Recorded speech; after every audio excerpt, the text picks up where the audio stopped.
আমি ডিমের রেজালা রান্না করব। তার জন্য দুটো ডিম সেদ্ধ বসিয়ে দিয়েছি, দুটো পেঁয়াজ কুড়ে নিয়েছি আর 4 কোয়া রসুন কুড়ে নিয়েছি।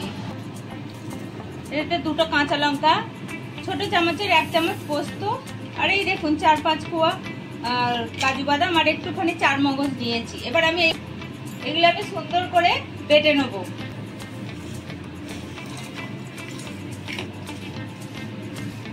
এতে 1 চিমটি জিরে গুঁড়ো দিয়ে নিচ্ছি। একসঙ্গে বেটে নেবো বলে টক দই 2 চামচ দিয়ে নিচ্ছি।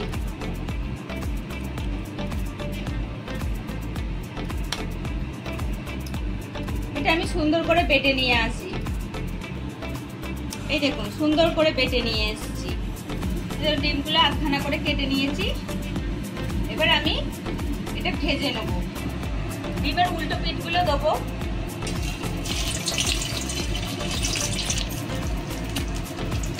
খুব বেশি ভাজবো না, খুব অল্প করে ভেজে নেবো। এই দেখুন উল্টে দিচ্ছি।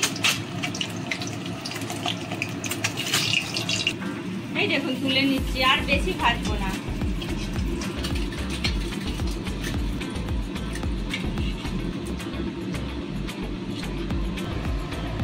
এই তেলেতেই দুটো এলাচ, 1টা লবঙ্গ আর একটুখানি ডালচিনি ফোড়ন দিয়ে দিচ্ছি। আর 2-4টে গোটা জিরে দিয়ে 1টা শুকনো লঙ্কা দিয়ে দিলাম। ফোড়নটা হয়ে গেছে, আমি রসুনটা ফোড়ন দিয়ে দিলাম।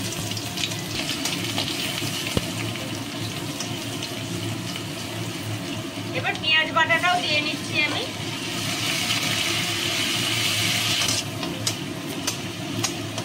পেঁয়াজটা ভাজা একটুখানি আর ভাজবো। এবার আমি ওই বাটা মশলাটা দিয়ে নিচ্ছি। মশলার ডিবাটা ধুয়ে একটু জল দিয়ে নিচ্ছি। এই দেখুন দেখেন আমি এটা লো ফ্লেমে দিয়েছি, কারণ দই দেয়া আছে যেহেতু, নইলে দইটা কেটে যাবে।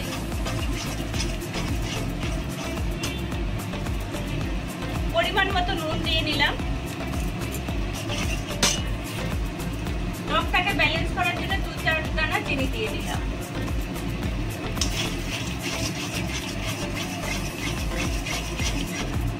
এবার আমি মশলাটাকে সুন্দর করে কষে নেব। মশলা থেকে তেল ছাড়ছে দেখছেন। এবার আমি খুব অল্প পরিমাণে জল দেবো।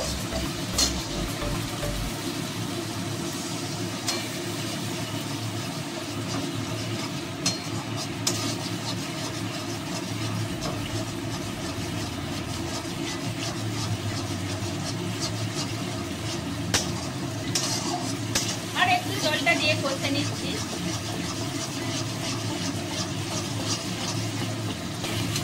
এই দেখুন এবার জল দিয়ে নিচ্ছি আমি।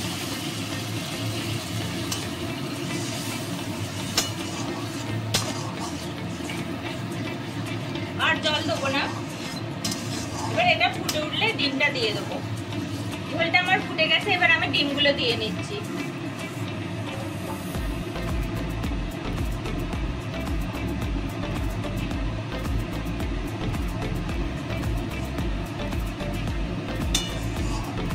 দেখুন ফুটছে, এবার মিনিট 5 ফুটুক, তারপর আমি নামিয়ে নেব। এই দেখুন একটু ঘি দিয়ে নিচ্ছি।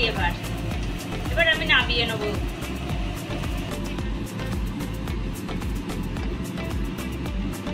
এই দেখুন ডিমের রেজালাটা তৈরি হয়ে গেছে, এবার আমি নামিয়ে নিচ্ছি। যদি আপনাদের দেখতে ভালো লাগে তাহলে আপনারা এরকম ভাবে তৈরি করে দেখবেন, খুব সুন্দর খেতে হয়। রুটি পরোটা যার সঙ্গে খাবার খুব সুন্দর খেতে লাগবে।